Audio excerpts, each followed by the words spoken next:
Welcome back. It is yours truly, Nick of Movie AV Impulse, and today we are getting into one of the weirdest and first of its kind that I think. I've never seen anything like this. Umbrella's release of Teenage Mutant Ninja Turtles. Now, as far as I know, if you do go to the Umbrella website, they are sold out as of now. Now, whether they're going to make more of these, I know you can find this in other places, on other websites. I will try to link those down below if I find them, or maybe by the time this video comes out, maybe they'll have a restock of it.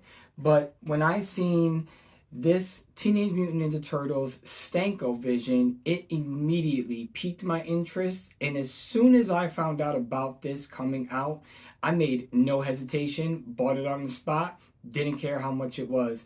I would have literally have paid $55 for this. Yeah, I would have. I'm just that much of a Teenage Mutant Ninja Turtle nut. And this movie absolutely means the world to me. If you follow my channel, you know why. Because we are talking about Umbrella's Entertainment Teenage Mutant Ninja Turtles Stanko vision.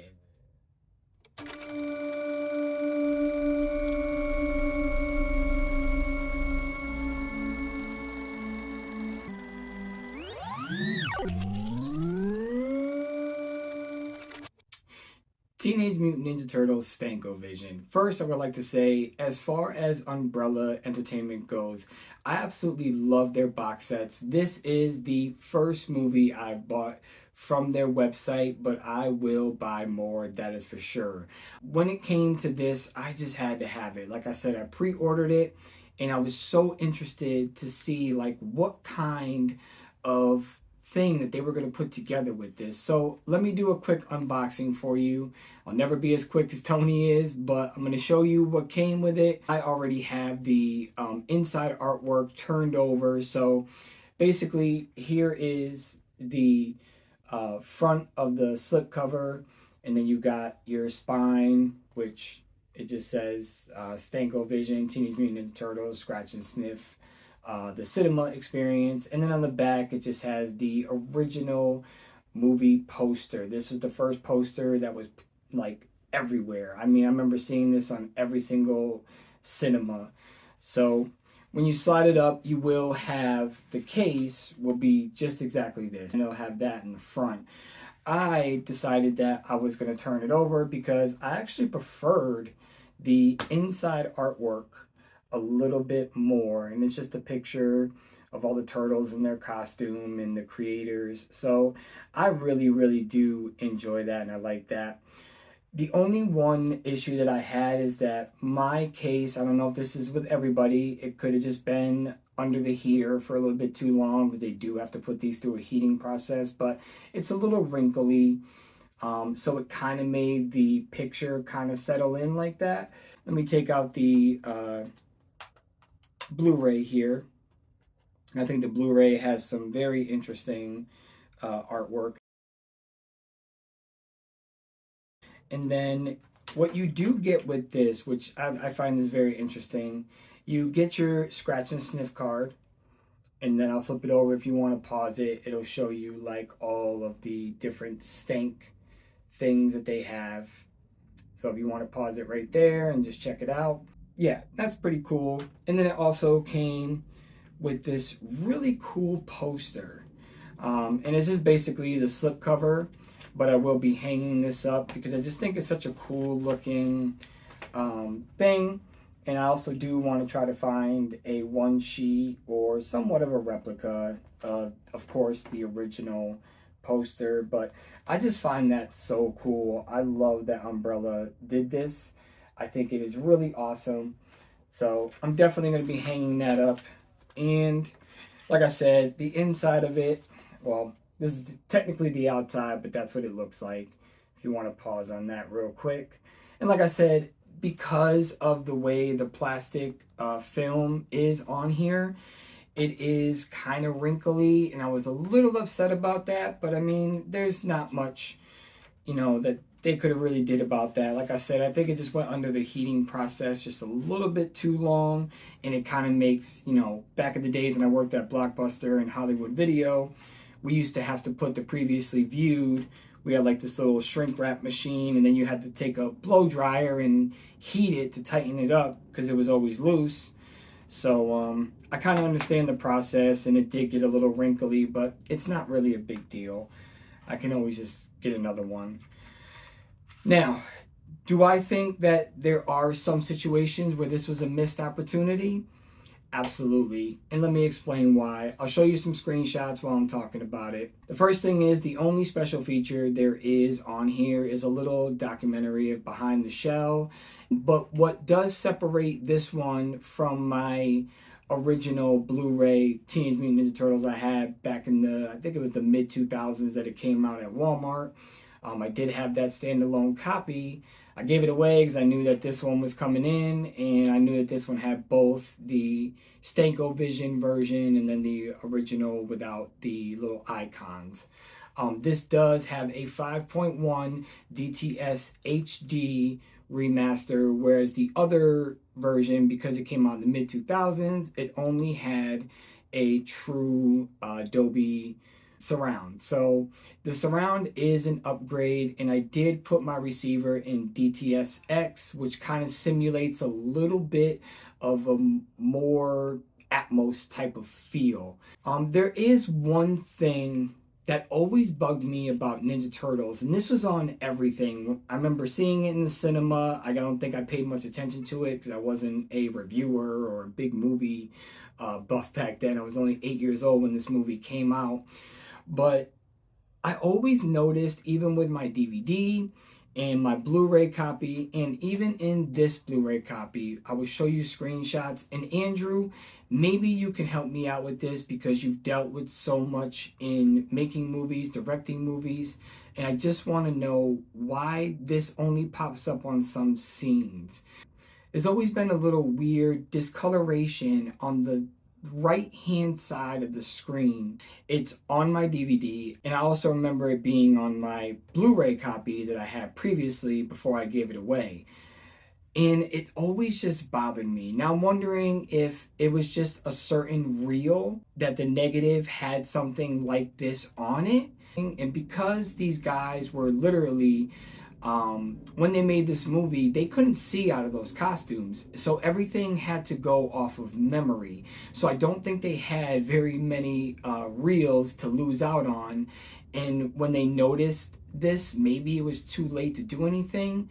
But Andrew or Hux, who also deals with editing and deals with doing things for movies, why is this? Is it just the reel that they film those particular scenes with? Because it's not throughout the whole movie, but it is in a good chunk. If you guys can answer that for me, maybe you know, maybe you don't, but it just always really bothered me. Now, as far as the rest of the movie, let's get into the Stanko Vision part. And what it is when the icon pops up in particular scenes, you scratch. And I will have a disclaimer here. Do not use your fingers to scratch or your nails because your fingers will smell disgusting. I made this mistake when I first watched this movie. I've already watched it 3 times.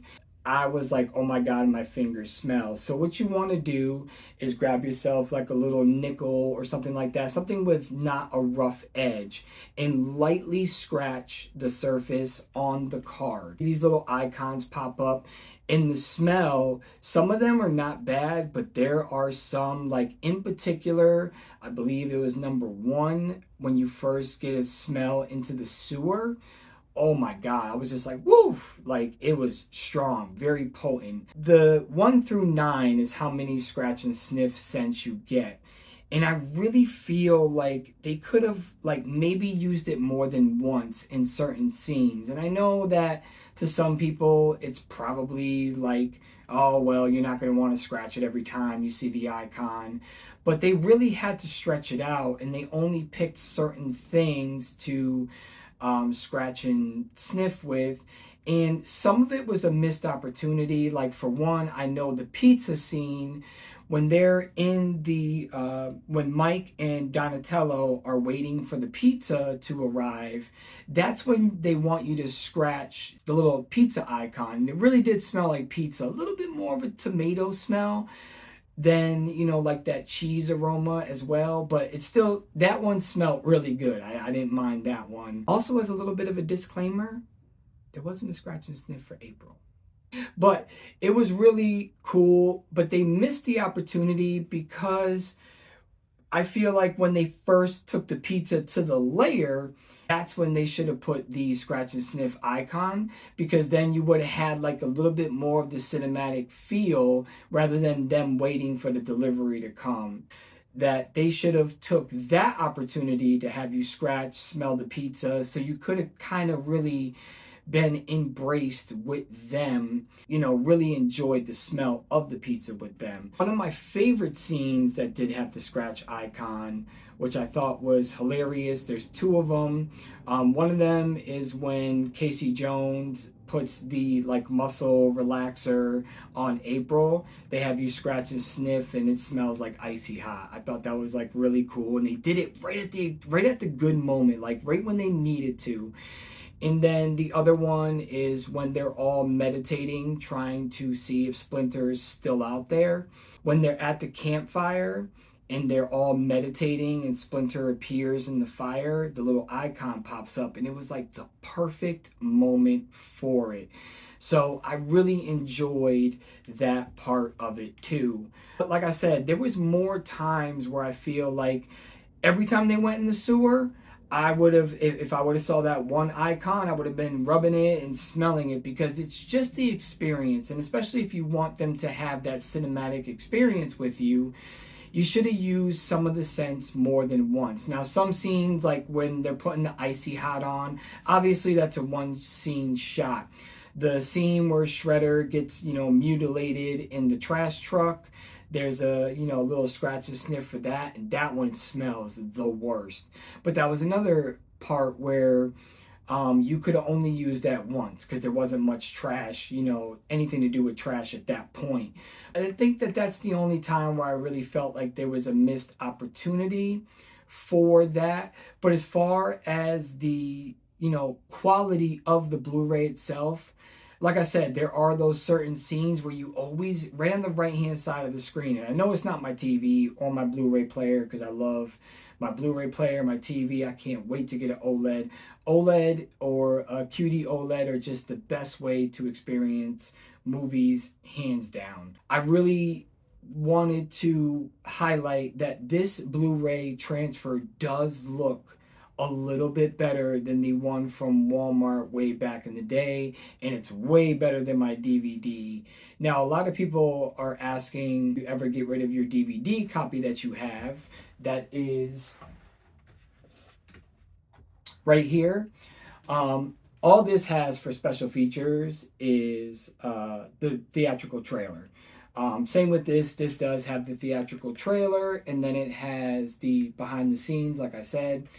But this one I won't get rid of because it actually has one of the funniest mistakes that they actually kept in the movie, whereas when they re-released it on the Blu-ray, you know, they removed that part of the mistake. But there is a mistake in this particular movie. I will show you a screenshot. But when Shredder is coming after Splinter at the end, when he lifts him up and throws him over the ledge, you see the puppeteer that is controlling Splinter right in the shot on the right-hand side. And to me, like little things like that they find out later on and then they correct it and they don't add it into the Blu-ray releases or they take it out in the 4K releases, to me, those are what makes the movie experience. I know that sounds extremely weird, but this DVD I will never get rid of because of that reason. But anyways, do I feel like this is worth a pickup? If you are a Teenage Mutant Ninja Turtle fan like I am, this is definitely a fun experience, especially something that you could share with your kids, or maybe share with, you know, somebody that you went to go see it in the theater with and you still talk to, or anything like that. I think it was a really fun experience. And is it worth the $25 that it cost me? Yeah, you know, and then on top of shipping, I think it was more like 30 something. But if you can find it, like I said, I will post the link to Umbrella Entertainment down below. I'm also going to tag them in this video, even though they probably won't care because I'm just a nobody on YouTube. But I really wanted to tell you that this was a fun experience. I absolutely loved it, and I would be on board if they did this with something like Encino Man. But like, you know, I just think it's a fun experience. And the only downfall, like I said, is that I really wish that they would make like a special steelbook 4K like restoration on this movie, because I really think that it would help really highlight those colors and really get rid of just a little bit of that film grain, not much. And then hopefully, I don't know if this would hold true, but I'm wondering if a 4K restoration of the original negative, if they had it, if they could get rid of that like tint that it has. It really bothers me, but I get past it. And like I said, it's not through the entire movie. I really just think it's those particular scenes that they used that reel to record with. And like I said, they didn't have much of a budget to really waste any of the films. Thank you so much for tuning in. I hope that, you know, you go out and get this and really support Umbrella Entertainment. They've got tons of movies. Their box sets are awesome. And I really hope that maybe if they get enough sponsorship and enough people to start buying into their stuff, because I'm definitely buying more. That is for sure. I love their box sets. Maybe they'll start getting into 4Ks and really start seeing the value of 4K, because we are in a new generation and we definitely need more 4Ks out there. So just a little wink wink to you, Umbrella Entertainment. And maybe you can be the first to come out with the Ninja Turtle and do a full restoration on it. That would just be... And there are so many parts where you could use Dolby Vision in this, along with Dolby Atmos. Dolby Atmos is so essential in the surround sound field. I think it is better than Aura 3D, but that's just me. If you want to know a little bit more about surround sounds and audio equipment or anything like that, go hit up my man Andrew. I'll tag him down below in the descriptions. He always gives honest reviews, and there is nothing more in this world that I respect more than people giving honest reviews. So, with that being said, I will see y'all on Wednesday for another top 5. And I don't know what I'm going to do yet for a top 5. Man, I really need to get my life together. Anyways, love y'all. Thank you for the support. Thank you to all my supporters. And Teenage Mutant Ninja Turtles all day. I am old as hell, but I love Teenage Mutant Ninja Turtles. And I'm not looking forward to the newer one coming out. Sorry, Seth Rogen. You're looking like you're going to disappoint me. See ya!